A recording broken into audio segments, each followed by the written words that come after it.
Hello guys, video turn in kan rom le to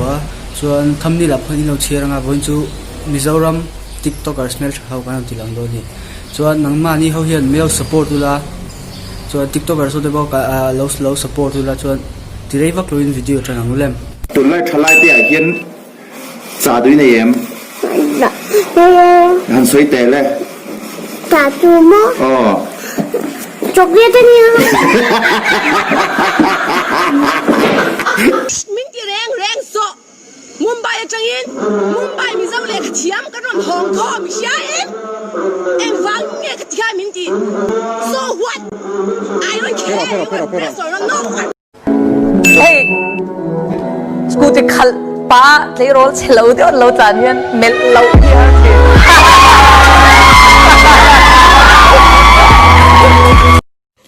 Anh tiếng nghe với ngoài beer bull về. Alexa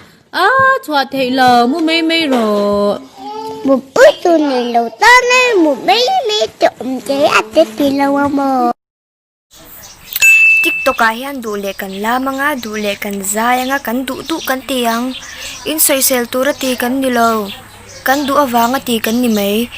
fak na turi mulawani chuanin ngoi ngam mero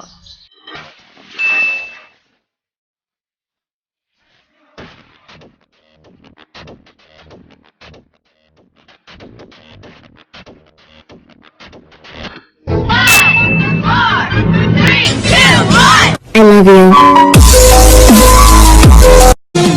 tiếng thơ vui thật ta như chất chung chuông như anh cứ mấy khi thật ta là môi chung chuông như trong cơn khát bỏ hi cái tan tìm ra chất chung chuông mình đủ lâu mà đủ thấu che